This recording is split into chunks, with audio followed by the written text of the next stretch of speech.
মানুষগুলো জিব্বার মধ্যে পা লাগায় লাগায় এক জায়গা থেকে আরেক জায়গায় যাবে।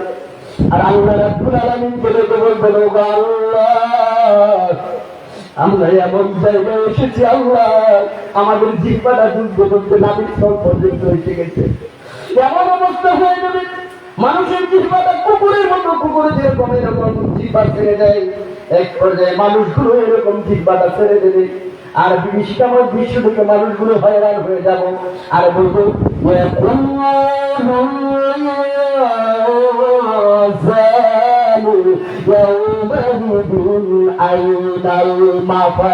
লোকেরা বলবে পালাবো কোথায়, বাঁচবো কোথায়? আল্লাহ রাব্বুল আলামিন দেখে বলবেন, কাল্লা লা ওয়াযরাইনা রাব্বিকা ইয়াওমাইদিন মুস্তাফার। আজকে তোমার পালাবার কোনো রাস্তা নাই, বাঁচবার কোনো পথ নাই, একমাত্র আমি আল্লাহ রাব্বুল আলামিন ছাড়া। আজকে তোমাদের পালাবার কোনো রাস্তা থাকবে না, পালাবার কোনো পথ থাকবে না।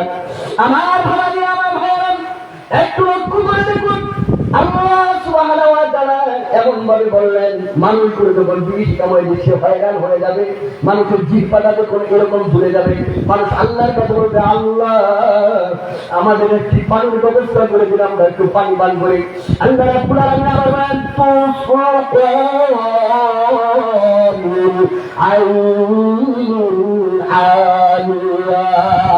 লাইসা লাহুম طعام إلا من ضريع لا يسمن ولا يغني من جوع وجوه يومئذ ناظرة لسانها راضية في جنة عالية لا تسمعوا فيها لاغية فيها عين جارية فيها سرور مرفوعة বলেন আল্লাহু আকবার। আল্লাহ রাব্বুল আলামিন বলেন, ওই দিন এমন অবস্থা হয়ে যাবে, তুসফামিন আইনিন আলিয়া, ওই দিন মানুষগুলোকে ফুটন্ত পানি পান করতে দেওয়া হবে, এমন ফুটন্ত পানি পান করতে দেওয়া হবে, এরকম টকবক করতে থাকবে এই ফুটন্ত পানি। যেমন একটা সরিষা তেলের ভিতরে যখন একটা আজকে লক্ষ্য করে দেখুন, আমাদের এই আশেপাশে আজকে বড়া পাচ্ছে, ডাউলের বড়া অথবা দেখা যাচ্ছে যে সিঙ্গারা যখন বাজে, ওটার ভিতরে তেলটা যখন কড়াইয়ের ভিতরে রাখা হয়, এরকম টকবক টকবক করতে থাকে। আমার ভাইরা, একটু লক্ষ্য করে দেখুন, এই যে দেশের ভিতরে এইখানে যদি আমাকে শয়ন করা হয়, মানে শুয়ে দেওয়া হয়, শুয়ে দেওয়ার পর আমার মুখ দিয়ে এমন গরম পানি 1 লিটার বা 1.5 লিটার গরম পানি আমার মুখ দিয়ে পাইপ দিয়ে ঢুকিয়ে দেওয়া হয়েছে। ঢুকিয়ে দেওয়ার পর আমি খেতে পারতেছি না, আমি এরকম ছটফট ছটফট করতেছি দুনিয়ার ভিতরে, আমি ওই গরম সহ্য করতে পারতেছি না। এই দুনিয়ার এরকম টকবকা পানি নয়। আল্লাহ রাব্বুল আলামিন বললেন, ও বান্দা শুনো, এর চাইতে লক্ষ কোটি গুণে বেশি ওই জাহান্নামের আগুন উত্তপ্ত পানি আমি আল্লাহ রাব্বুল আলামিন তোমাদেরকে খেতে দেবো। ওই জাহান্নামের ভিতরে যখন জাহান্নামের বান্দাদেরকে এইরকম ভাবে পানি পান করানো হবে, পানি পান করানোর সঙ্গে সঙ্গে এরকম শরীরের ভিতরে ঢুকে যাবে, ঢুকে যাওয়ার পর পেটের নাড়িগুলিগুলো একবারে বিচ্ছিন্ন হয়ে যাবে, আলাদা হয়ে যাবে। আমার ভাইরা, একটু লক্ষ্য করে দেখুন, এই যে উত্তপ্ত ফুটন্ত পানি যখন একটা মানুষকে এরকম ঢেলে দেওয়া হয়, ঢেলে দেওয়ার পর এক পর্যায়ে দেখা যাবে এই নারীগুলি কিচ্ছু থাকবে না, সব কিছু আলাদা হয়ে যাবে। নারী ভুড়ি করছে বলে সঙ্গে সঙ্গে পিছনের ধরে যাবে, বেরিয়ে যাবে, বলেন না হুজুরুল্লাহ। কেমন অবস্থা হবে সেই দিন? মানুষ পুরো মধ্যে পাগলের মতো হয়ে যাবে, আর বলবে, এখন ইনসান ইয়াউমাইদিন আইনা মাফা, বাঁচবো কোথায়, পালাবো কোথায়? আর আল্লাহ রাব্বুল আলামিন আগে বলেছি, কাল্লা লা ওয়াযরা ইলা রাব্বিকা ইয়াউমাইদিন মুস্তাকার, বাঁচবার কোনো রাস্তা নাই, পালাবার কোনো পথ নাই, এরকম অবস্থা হবে। আমার বন্ধুগণ, এইরকম ভাবে প্রথমে এই জাহান্নামী বান্দাদেরকে প্রথম যেটা দেওয়া হবে সেটা হচ্ছে গরম পানি।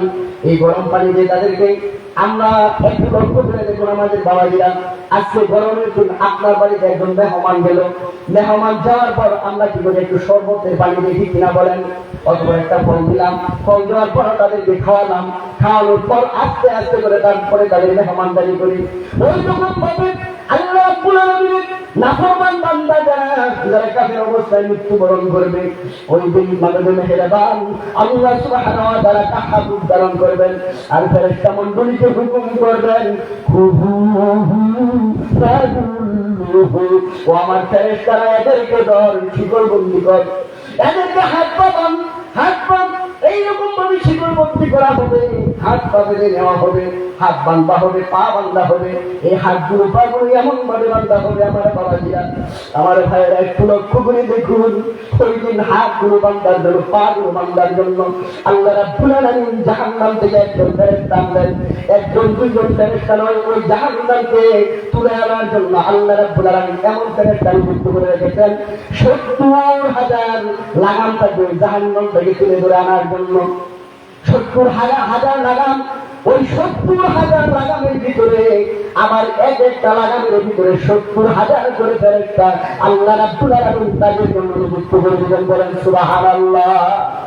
এইভাবে গণনা করে দেখেন, আজকে ক্যালকুলেটর চলে দেখেন এক একটা ওই লাগামের ভিতরে যদি ৭০,০০০ ফেরেশতা থাকে, এরকম ৭০,০০০ লাগামকে ধরার জন্য 490 কোটি ফেরেশতা ওই জাহান্নামটাকে টেনে শেষে আনলেন ওই কিয়ামতের ময়দানে। একজন দুইজন ফেরেশতা নয়, 490 কোটি ফেরেশতা ওই দিন ওই জাহান্নামকে সামনে করে আনলেন। আল্লাহু আকবার। একটু চিন্তা করে দেখুন, একটু চিন্তা করুন, একটু মাথা কাটান। এই দুনিয়ার মায়াজাল সব করে থাকবে, আপনি আমি একটু থাকবো না, ঠিক কিনা বলেন? চলে যেতে হবে। দাদা চলে গেছে, বাবা চলে গেছে, ভাই চলে গেছে, মা আত্মীয় স্বজন কেউ নাই, আপনি আমি একদিন থাকবো না, এই দুনিয়ার মায়া। তাহলে আপনাকে আমাকে কাজ করতে হবে এই নামাজ আপনি আমি যদি পালন না করি, কাল কিয়ামতের দিন ওই জাহান্নামে আপনাকে আমাকে যেতে হবে। জাহান্নাম থেকে কেউ ফিরাতে পারবে না।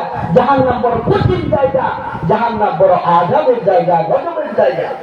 আমার ভাইরা একটু দেখুন, এই জাহান্নামীদের জন্য এত আযাব এত কষ্ট দিবেন, ওই জাহান্নামের দিকে আল্লাহ রাব্বুল আলামিন বলেন রাআতুহুম মিন মাকানিন বাঈদিন ফালউলাহা তাজাইদাও ওয়া যাকিরা।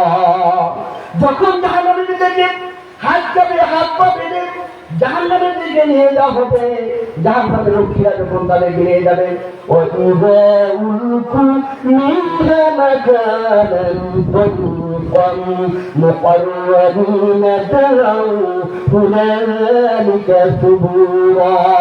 যখন জাহান্নামীদেরকে হাত পা বেঁধে ওই জাহান্নামের পরে নিকৃষ্ট জায়গায় একটা স্থানে নিক্ষেপ করা হবে, ওই নিকৃষ্ট স্থানটা হবে এমন। এবার একটু লক্ষ্য করে দেখুন আমার বাবাজিরা আমার ভাইয়েরা, ওই জাহান্নামটা কত ভয়ানক, জাহান্নামের জায়গাটা কত কষ্টের জায়গা, কত কষ্টের জায়গা।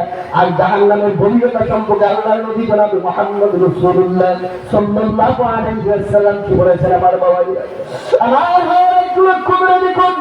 একদিন রাসূল করিম সাল্লাল্লাহু আলাইহি ওয়াসাল্লাম এরকম সাহাবীদেরকে নিয়ে আলোচনা করতেছেন, হঠাৎ একটা বিকট আওয়াজ শোনা গেল, এরকম করে একটা আওয়াজ হলো। একটা গর্তের ভিতরে যদি একটা আপনি বড় ইট ফালিয়ে দেন, গর্তের ভিতর থেকে একটা আওয়াজ আসে না? গর্তের ভিতর থেকে একটা আওয়াজ আসে না? বলেন তো দেখি, একটা আওয়াজ আছে, এরকম ধুম করে একটা আওয়াজ আসলো। আসার পর মুহাম্মদ রাসূলুল্লাহ সাল্লাল্লাহু আলাইহি ওয়াসাল্লাম দেখে বললেন, ও সাহাবীরা তোমরা বলো তো দেখি তোমরা কি একটা আওয়াজ শুনতে পেয়েছো কিনা?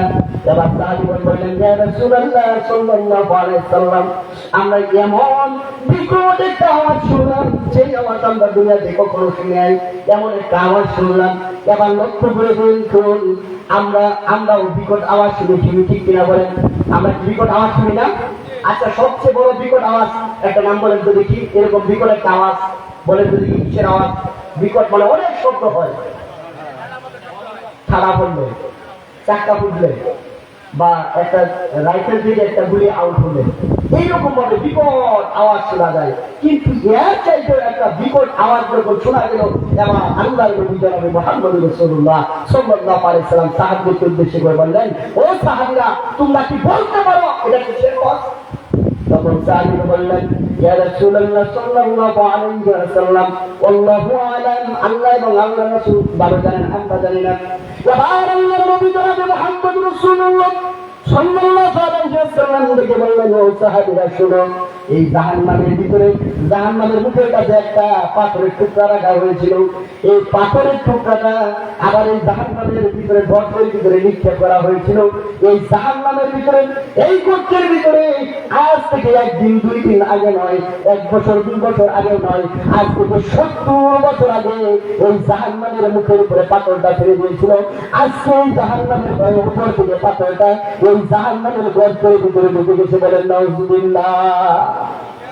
তাহলে একটা পাথর যদি এই জাহান্নামের গর্তের মুখের উপরে ছেড়ে দেওয়া হয়, আর এই পাথরটা যেতে সময় লাগে 70 বছর, আর ওই জাহান্নামের গভীরতাটা কত একটু চিন্তা করতে গেলাম। একটু চিন্তা করুন, একটু মাথা কাটান, একটু চিন্তা করে দেখুন ওই জাহান্নামটা কত গভীর। এই জাহান্নামের ভিতরে আমরা যদি নাফরমানি করি তাহলে আমাদের যেতে হবে। এই জাহান্নামের ভিতরে